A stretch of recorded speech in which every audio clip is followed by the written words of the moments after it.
Hello, welcome to my channel. Kali ini gue akan bahas tentang Arch Linux.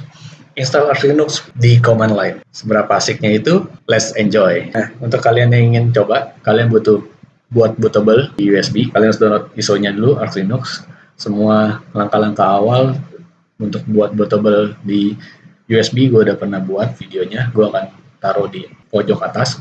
Nah, setelah kalian buat, kalian pasang USB-nya ke laptop kalian, ke PC kalian, lalu kalian jalankan. Nanti akan tampilannya seperti yang tadi, masuk ke install, lalu tampilannya akan seperti ini, sama seperti yang kalian install Arch Linux menggunakan ArchV. Bedanya adalah pada saat sekarang ini, kalau kita mau install ArchV, kita harus wget ArchV, lalu kita jalankan ArchV-nya. Lalu itu semua akan berjalan menggunakan GUI instalasinya.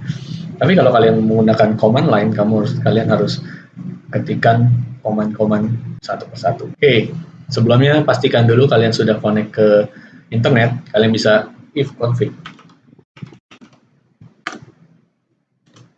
Salah. Ifconfig.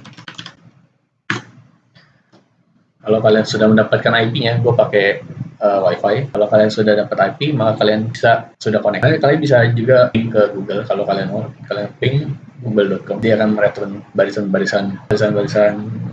package. Jadi kita send package, kita terima package-nya, kita send package, terima package.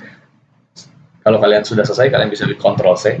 Nah, setelah kalian sudah cek internet kalian sudah jalan, kalian harus buat partisinya. Caranya buat partisi, kita menggunakan fdisk. Jadi kita lihat dulu hard disk kita.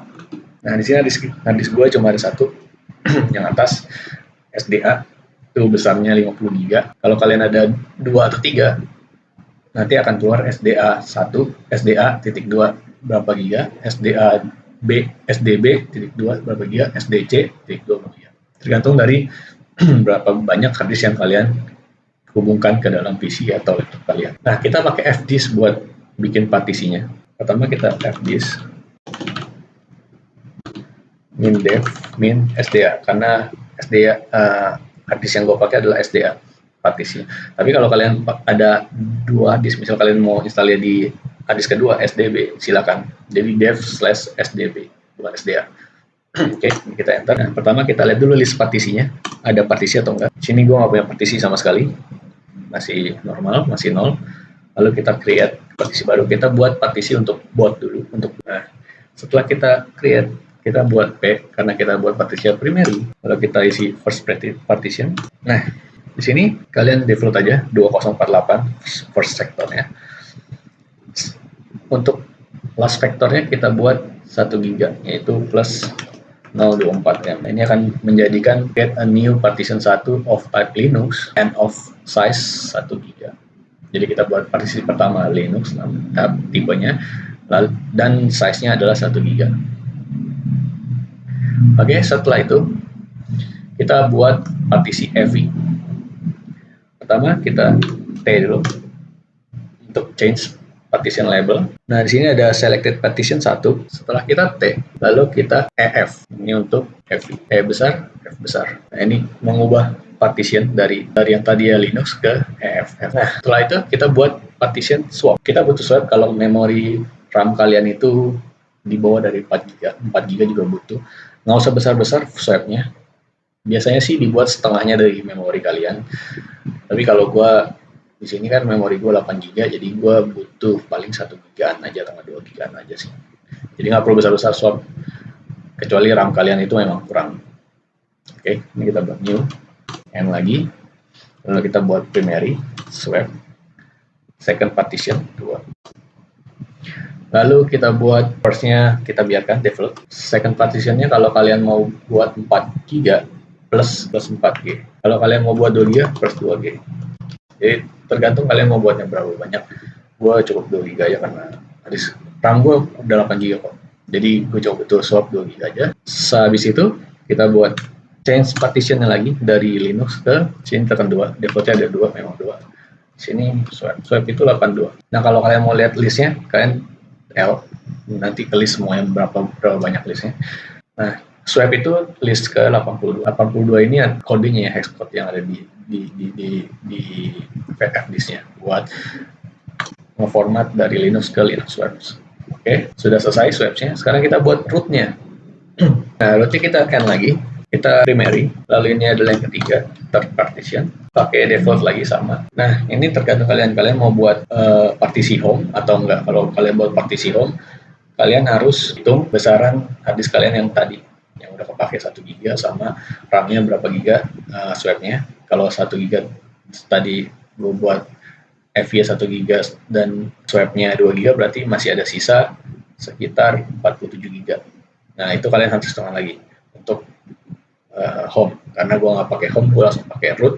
Maka ini langsung gue enter aja. Kalau di enter berarti partisinya itu 47 GB, sisanya yang tadi. Nah, ini adalah partisi, cara membuat partisinya. Nah, setelah itu kita list partisinya, kita lihat yang udah jadi.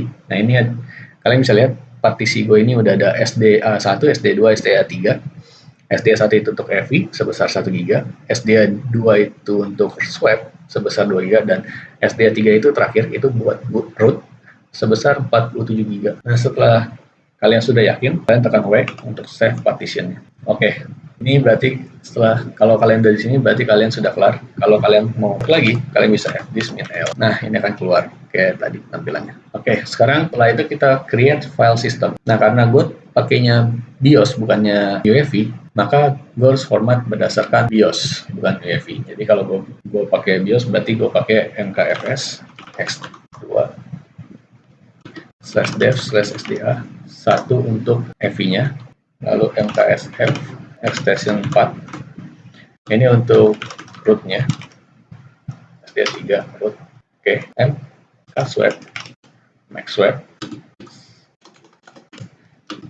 /dev/sda2 ini untuk swap-nya. Nah, udah semua, udah jadi. Lalu kita mount partition. Oke, kalau kalian mau lihat caranya untuk melihat apakah boot kalian itu BIOS atau UEFI, kalian bisa ketik ls/system /firmware/fv/fvvar. Nah, ini adalah buat melihat file sistem kalian. Di sini gue nggak ada tulisannya no such file or directory, berarti yang gue gunakan ada BIOS. Kalau returnnya adalah boot BOOT 0000 slash bla bla bla bla, terus bawahnya lagi BOOT 0001 bla bla bla, nah itu berarti kalian menggunakan UEFI. Oke? Nah, ini udah kelar, gue udah buat partisi, gue udah mount juga partisinya, gue udah create file systemnya. Sekarang waktunya kita mount partisi. Untuk mount partisi kalian ketik mount /dev/sda3, ini untuk root, jadi /mnt, mount lagi dev sda. Nah, kita make dir dulu, make dir /boot. Setelah itu kita mount lagi sda1. Nah, ini mnt boot. Lalu kita buat swap on-nya. Swap-nya kita on kan, dev sda2. Nah, itu udah semua. Ini untuk BIOS ya, ini untuk BIOS. Kalau kalian untuk EVI, beda lagi. EVI itu kalian pakai mkdir yang tadi. Kalau kita kan tadi mkdir/mnt/bot. Tapi kalau EVI itu mkdir/mnt/evi. Nah, beda situ. Botnya diganti jadi EVI. Setelah itu kita install base Linux ya. /mnt/base Linux firmware.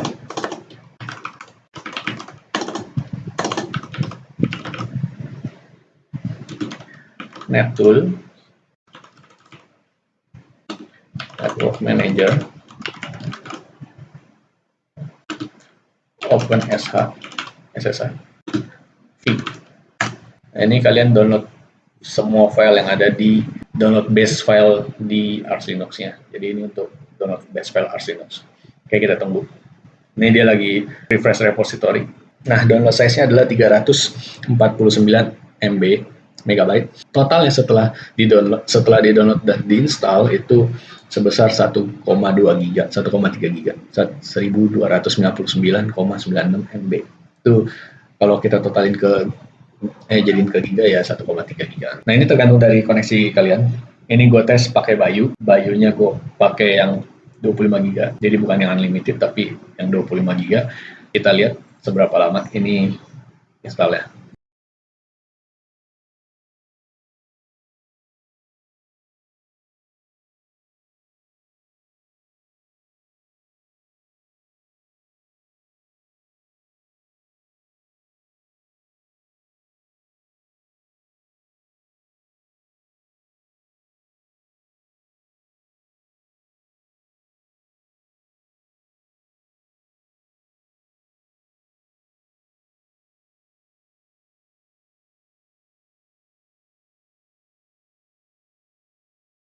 Ini kita butuh download dan install sekitar 12 menit, cepet ya, nggak begitu lama kalau install Arch Linux. Oke, setelah kita selesai install, kita harus generate dulu fstab-nya untuk sistem kita. Jadi kita ketik gen stab, kita generate gen fstab min u spasi /mnt tanda siku 2 /mnt /etc /fstab. Nah, ini kita generate fstab-nya ke dalam sistem kita. Nah, kalau kalian mau cek udah tergenerate atau belum, kalian cat /mnt /etc fstab. Kalau tampilan kalian begini, berarti sudah tergenerate fstab-nya. Lalu langkah berikutnya adalah kita menconfigure sistem kita. Karena kita udah install, lalu kita harus setup. Caranya harus chroot /mnt. Nah, kalau udah begini berarti kalian sudah masuk ke dalam sistem. Lalu kita set dulu sistem language-nya, bahasa yang kita gunakan. Kita tekan p/etc/locale.gen. Di sini ada banyak banget bahasanya. Kalian bisa lihat, kalian bisa pilih. Gue pakainya biasanya sih gue pakai EN. Gue bisa pakai EN US. Cari EN US. Kalau kalian mau pakainya bahasa lain nggak apa-apa. Ini kalian tinggal delete aja. Delete tanda pagarnya. Sini ada banyak. Ada, kalau nggak salah sini juga ada ID, ada Indonesia. Coba kita cek ID. Salah di bawah. Nah, ini ada ide. Ini Indonesia. Kalau kalian mau pakai Indonesia, kalian tinggal delete tanda pagarnya. Bukan backspace ya. Kalau backspace nggak bisa, kalian harus pakai delete. Oke, kalau sudah kelar, kalian untuk keluar dan simpan, kalian ketik titik 2 W enter. Nah, ini akan kesimpan. Sekarang kita keluar titik 2 Q ini buat keluar. Oke, ini udah keluar. Kita sekarang generate. Kita generate-nya itu dengan ketik locale 2 s tanda penghubung gen. Nah, ini mengenerate yang sudah kita edit tadi. Gue tadi pakai ENUS, jadi dia mengenerate-nya adalah ENUS. Kalau kalian pakai ID underscore ID, kalian pakai tetap bakal di-generate sebagai ID underscore ID. Setelah itu kita set di variabel yang ada di dalam etc local.conf. Caranya adalah kalian echo tanda kutip buka lang huruf besar en us yang tadi bahasa yang tadi kita gunakan ya, utf tanda strip 8. Nah, ini bahasa yang tadi gunakan ke dalam etc locale.conf. Nah, kayak gini. Kita sudah selesai set bahasa di sistem kita. Sekarang kita set time zone. Caranya kita ln/sf salah buat slash, maksud gue tanda penghubung sf /usr itu adalah folder user share. Terus ke zone info, kalian bisa tekan tab. Misalnya di sini adalah negaranya, negara bagian mana. Kalau Asia, kalian tekan AS aja, AS, lalu tekan tanda tab, dia bakal auto complete ke Asia, lalu Jakarta. Nah, lalu kita buat etc/local time. Nah, ini kalau kalian Jakarta. Oke. Lokasi gue di Jakarta, maka gue pakai Jakarta, Asia Jakarta. Lalu kita set hardware clock-nya ke UTC. Caranya HW clock strip systo strip UTC. Oke, ini kita set hardware kita ke UTC. Lalu kita sekarang waktunya kita set hostname karena kita sudah kelar bagian set time zone. Set time zone itu cuma butuh 2 baris doang, baris code.